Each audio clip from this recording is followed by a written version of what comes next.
여러분들은 우리나라 판사분들의 그런 판결을 좀 잘 신뢰하고 믿으십니까?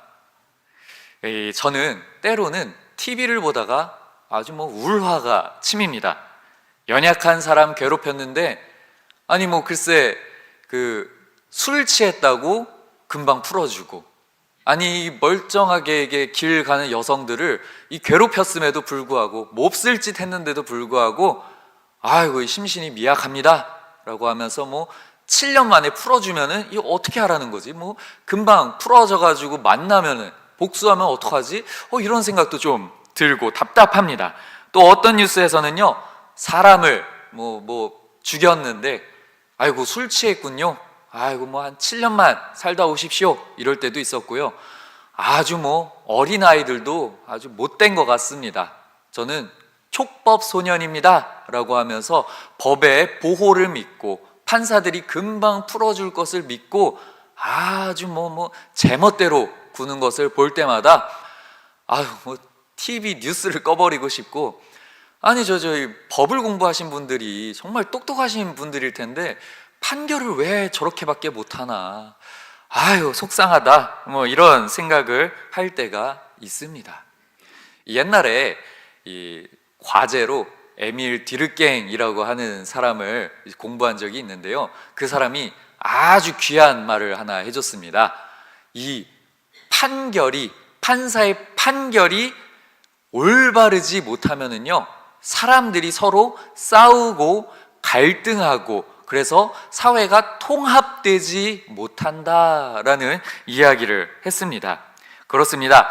이 법이 바로 서지 못하면은, 판결이 바로 서지 못하면은요, 평범한 사람들은 항상 불안하고 떨리고 겁먹고, 그래서 사람들 사이에 갈등과 다툼이 많아진다라는 것입니다. 오늘날 한국 사회도 좀 마찬가지인 것 같습니다. 사람들이 판결을 좀 믿지 못해서 갈등하고 반목하고 서로 싸우고, 아주 조금만 분노가 이르면은요, 묻지마 살인, 묻지마 폭행도 하는 게 요즘 시대인 것 같습니다. 그 대표적인 예로 유전무죄, 무전유죄라는 이야기를 다 들어보셨을 것입니다. 저는 이게 무슨 중국의 오래된 무슨 사기나 예가나 아니면 대학에 나오는 그런 이야기인 줄 알았는데요, 이 범죄자들이 나와가지고 이 1988년 탈주범 지강원이라는 그 사람을 여러분들 다 아실 것입니다. 그 사람이 한 이야기였더라고요. 이 대낮에 주택가에 들어가서 인질극을 벌인 사건입니다. 법이 제대로 돌아가지 않자 이 분노에 차가지고 괜히 연약한 사람들 붙잡아서 인질극을 벌였던 그런 사건입니다. 그만큼 법을 집행하는 판사들을 신뢰하지 못한다라고 한다면은요, 이 연약한 사람들이 피해를 보고, 이 연약한 사람들, 일상생활을 살아가는 사람들끼리 다투고 싸울 수밖에 없다라는 것입니다. 이와 마찬가지로 우리는 하나님이라고 하는 위대한 판사에 대해서 신뢰하지 못한다면은요, 우리도 그때그때 기분에 따라서 그때그때 사람들 용서하지 못하고 순간 욱하는 마음으로 사람들을 미워하고 원망할 수가 있습니다. 그런데요, 요즘에 이 한국의 크리스천들도요, 이 세상의 판사들의 판결을 못 믿어서 그런지는 모르겠는데, 좀 더 하나님의 판결을 믿고 조금 더 진드감이, 조금 더 여유 있게, 조금 더 하나님을 신뢰하면서 호연지기, 좀 더 넓은 마음을 갖고 사람들을 대했으면 좋겠는데 그러지 못하는 경우가 너무 많은 것 같습니다. 사랑하는 한마음교회 성도 여러분들, 여러분들은 하나님의 판결을 믿으십니까?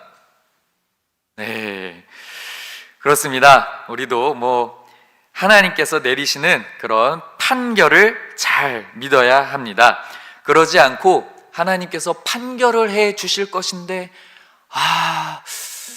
좀 화나는데, 너무 속된 표현으로 열받는데, 이러면서 아나무인처럼 살아가는 것은 아닌지 싶습니다. 특별히 크리스천들의 인간관계는 더더더 어려운 것 같습니다. 하나님을 믿는 사람이기 때문에 참아야 되고, 하나님을 믿는 사람이기 때문에 스트레스를 받아도 더 표를 내지 못하고 표현하지 못하고, 아이고 예수님께서 용서하라고 말씀하시는데 나 용서 못하겠어, 이러다가 내가 화병 나서 몸져 누울 것 같아, 이러면서 속으로 천불이 나면서 속으로 이런 외침을 합니다. 아니, 하나님 믿는 사람이 왜 졌다고요? 이러하면서 실족하고 실망할 때가 많이 있습니다. 잠잘 때마다 생각나서 심장이 벌렁벌렁하면서 어떻게 예수님 믿는 사람이 저래? 라고 하면서 화가 날 때도 있습니다. 그렇다면은 우리 솔직히 화가 나는 그런 마음도 있거니와, 그런데 말씀에서는 또 참으라고 말도 하고, 어떻게 하면 좀 더 성숙하게 우리가 하나님을 믿는 사람으로서, 하나님의 판결을 믿는 사람으로서 유연하고 능숙하고 성숙하게 대처할 수 있는지 오늘 말씀을 통해서 살펴보고자 합니다. 오늘 본문 말씀, 다윗이 쫓기고 있다가 사울이 다윗이 지금 엔게디에 있구나, 잡아 죽여야겠다 라고 하면서 병사 3,000명을 데리고 막 잡으러 쫓아가고 있는 상황입니다. 그런데 다윗의 입장에서는 그렇습니다. 내가 사울을 위해서 그렇게 목숨을 바쳐서 열심히 싸웠는데 나한테 창을 던지다니, 내가 사울을 위해서 그렇게 헌신되게 일했는데 내 명예는, 내 가족들은, 내 사랑하는 사람들도 다 지키지 못하고 때로는 죽기까지, 이렇게 억울한 상황이 어디 있어? 라고 하면서 이를 갈면서 쫓겨나고 있는 상황 가운데 놓여져 있습니다. 그런데 오늘 3절 말씀에 오늘 본문 말씀은 아닌데 이렇게 적혀져 있습니다. 이 사울이 잡으러 쫓아왔는데 이 다윗이 이렇게 숨어있는 동굴에 사울이 저벅저벅 들어오더니 좀 배가 아팠나 봅니다. 길가 양에 우리의 이른즉 굴이 있는지라 사울이 뒤를 보러 들어가니라. 이 굉장히 긴장감이 높다가 사울이 하나님께서 역사하셔가지고 배가 아픈 건지는 모르겠으나 배가 아파서 큰 일을 봅니다. 자, 이때 다윗은 뒤에서 칼로 목을 치기만 하면 끝이 납니다. 순간에 화를 참지 않고 이제 나를 그동안 괴롭혀왔던, 나를 이유 없이 괴롭혀왔던, 나를 죽이려고 창을 던졌던 이 사람의 목을 이제 베기만 하면 됩니다. 심장이 떨립니다. 이제 내 도망자 생활이 끝이 나는구나 라고 생각을 하면서 칼을 번쩍 들려는 찰나에 그는 마음을 고쳐먹습니다. 그저 볼일을 보고 있는 사울의 옷만 싹 베가지고 갑니다. 참으로 성숙할 수도 있고, 어떻게 보면 어떻게 저거를 참아낼 수가 있을까, 이런 생각도 듭니다. 자, 그렇다면은 이 다윗의 이 방법, 성숙한 태도 무엇이 있었을까요? 15절 말씀을 살펴보도록 하겠습니다. 순간에 분노를 참고 다윗이 성숙하게 대처할 수 있었던 이유는 15절의 말씀입니다. 그런즉 여호와께서 재판장이 되어 나와 왕 사이에 심판하사 나의 사정을 살펴 억울함을 풀어주시고 나를 왕의 손에서 건지시기를 원하나이다 하니라. 아멘. 다윗은 사울을 죽일 수도 있었습니다. 그러나 그렇게 하지 않았습니다. 그 순간에 욱함과 다혈질로 그는 처리할 수 있었습니다. 볼일을 보고 있는 사울의 목을 착 하고 칠 수도 있었습니다. 그러나 다윗은 그러한 의연한 태도로 보일 수 있었던 것은 15절 말씀에 다윗은 항상 이렇게 마음에 담고 살았던 고백이 있었기 때문입니다. 여호와께서 재판장이 되어서 나와 왕 사이에 심판하리니. 사랑하는 한마음교회 성도 여러분들, 여러분들 안에 목을 베고 싶은 사람이 있습니까? 그래, 너 사울처럼 볼일을 보고 무방비 상태에 있어봐라. 내가 내 분노의 칼을 휘둘러서 너에게 복수할 거야 라고 그렇게 생각하는 사람들이 아마 50년 살면서 60년 살면서 80년 살면서 한두 명쯤은 다 있을 것입니다. 그러면서도 내가 왜 예수님을 믿는 사람인데 왜 용서하지 못하고 있을까? 괴롭다, 속상하다, 좀 더 의연하고 싶은데, 이런 생각이 들 때도 있습니다. 자, 그런데 다윗을 통해 우리가 알 수 있는 것은 하나님께서 재판장이 되어 주신다라는 것입니다. 이 사람이 나에게 무슨 잘못을 어떻게 했고 얼마나 했고 그래서 내가 얼마나 아프고 괴로운지 하나님께서 다 시시비비를 다 하나하나 정확하고 면밀하게 하나님께서 탕탕탕, 네가 이만큼 잘못했구나, 네가 이만큼 억울하겠구나, 내가 다 안다 라고 하는 다윗의 신앙 고백의 기저에는 하나님께서 재판장이 되신다라고 하는 고백이 있기 때문입니다. 그렇기 때문에 사랑하는 한마음교회 성도 여러분들, 그 사람 때문에 많이 힘듭니까? 저 사람 때문에 많이 괴롭습니까? 나를 요렇게까지 괴롭히는 이 사람 때문에 하루가 매일 밤 잠 못 들고 베갯잎이 눈물로 축축히 젖어 있어서 아이고 하나님 이렇게 탄식하며 기도하고 계십니까? 그러나 다윗이 고백하는 하나님, 다 재판장이 되어 주셔서 다 알고 계십니다. 재판을 신뢰하지 못해서 막 여기저기 분노를 쏘아 올리는 그러한 20-30년 전의 그런 무법시대가 아니라 지금은 하나님께서 다 알고 계시고 치리하시는, 그래서 재판장을 신뢰함으로 좀 더 의연하게 기다리는 성도님들이 되시기를 원합니다. 자, 그런 다음에 15절 말씀에 중간까지만 읽었는데 또 후반부에 어떻게 적혀져 있는지 한번 또 읽어보도록 하겠습니다. 나의 사정을 살펴 억울함을 풀어주시고 나를 왕의 손에서 건지시기를 원하나이다 하니라. 아멘. 하나님께서는 그때그때 면밀하게 누가 어느 정도로 다 잘못했는지 아시는 것뿐만이 아니라 또 그 상황에 맞춰서 아이고 얘 아무개야, 아가야, 아들아, 내 딸아, 네가 이렇게 아프구나, 내가 다 듣고 있단다. 나한테 하소연하렴. 내가 네가 얼마나 아프고 속상하고 속이 쓰리고 그래서 우울증이 화병이 나서 아주 잠도 못 자고 있는 거 내가 다 알고 있단다. 나한테 이야기를 하렴. 분노에 삭히지 못하고 있구나. 아이고 지금 그 분노의 칼로 엄하게 타인을 찌르고 있고 가해자를 찌르고 있고 반대로 피해자인 너 스스로도 찌르고 있구나. 아이고 얼마나 아프니? 라고 하는 하나님의 음성을 듣길 원합니다. 그렇습니다. 하나님께서는 그 나의 사정을 살펴 억울함을 풀어주고 계십니다. 여러분들 억울하시죠? 아프시죠? 아이고, 그런데 이것을 들어주시는 하나님이 있다, 요거 하나만으로도 우리는 얼마나 위로가 되고 얼마나 마음이 풀어지는지 모릅니다. 그래서 그 억울함을 살피시는 하나님께 낱낱이 고해서 그 억울함에서 오는 외로움, 고독함, 그래서 타인을 찌르고 나 스스로도 찌르는 그런 아픔에서 벗어나시기를 소망합니다.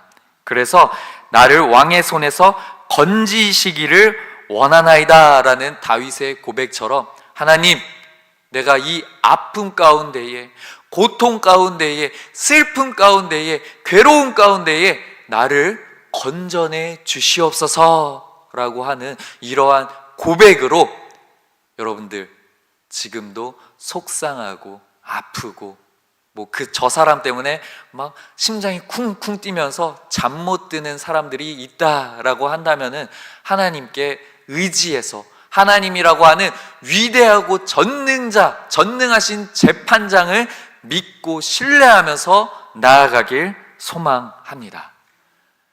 다윗의 이러한 성숙한 신앙의 고백, 믿음의 고백. 그래서 다윗은 어떻게 되었을까요? 오늘 본문 말씀이 너무 길어가지고 좀 자를 수밖에 없었습니다. 그래서 뭐 마냥 참고 마냥 뭐 의지하고 고백해서 뭐 이렇게 좋게 끝났다라는 게 아니라 실질적으로 이 말씀에서 어떻게 잘 결론 짓고 매듭 지었는지 하나하나 살펴보고자 합니다. 우선 17절 말씀에 사울은 이렇게 고백하고 있습니다. 아이고 다윗아, 네가 나를 죽일 수 있었으나 그렇지 아니하고 나를 살려주었구나. 너 정말 성숙하고 대단하다 라고 하면서 이렇게 이야기합니다. 다윗이 이르되 나는 너를 학대하였으되 너는 나를 선대하니 너는 나보다 의롭도다. 하나님을 믿는 믿음으로, 그래, 하나님께서 잘 재판해 주시고 내 이야기를 들어주시고 나를 건져주실 거야, 그래 참자 라고 하면서 선대했습니다. 자, 그랬더니 이 다윗을 대항하던, 이 다윗을 괴롭히던 사울은 어떻게 되었을까요? 야, 너 의롭구나. 네가 나보다 성숙하고 의연하게 잘 대처하는구나. 하나님을 잘 믿는 사람이 요런 거구나 라고 하면서 감탄하고 감복하였습니다.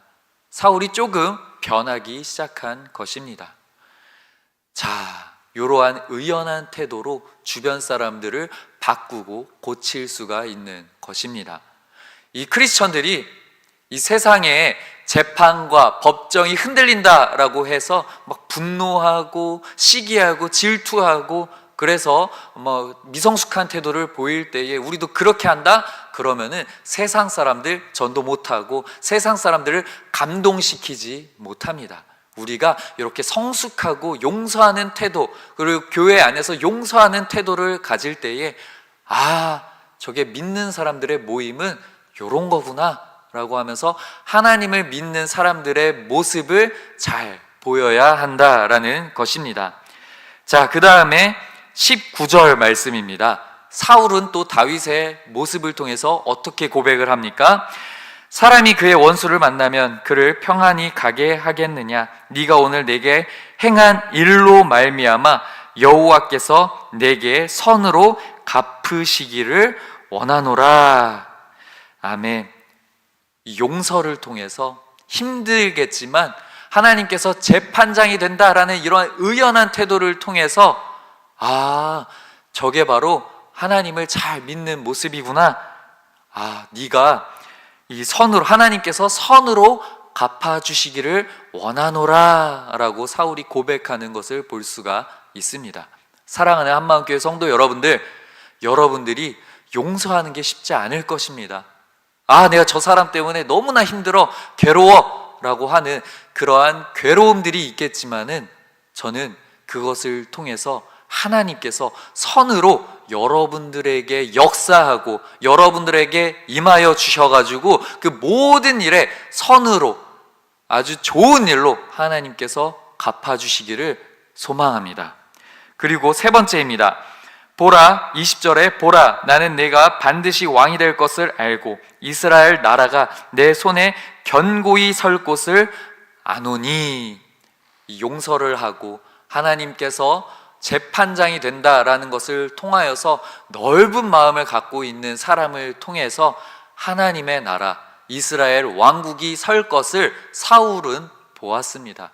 사랑하는 한마음교회 성도 여러분들, 하나님께서 재판장이 되시고 그것을 잘 믿는 믿음을 통하여서 하나님 나라가, 하나님께서 하실 큰 계획이 여러분들 머리와 가슴 속에 굳건하게 설 것을 소망합니다. 사랑하는 한마음교회 성도 여러분들, 오늘 여호와께서 재판장이 되어 라는 그런 설교 제목으로 오늘 말씀을 선포하였습니다. 우리는 불합리한 재판장을 믿는 사람들이 아닙니다. 하나님께서 전지전능하신 그 지혜로 재판장이 되어가지고 우리의 모든 억울함과 아픔과 상처를, 그 상황을 다 치료해 주시고 해결해 주실 것을 믿는 사람들입니다. 하나님께서 다 알고 계십니다.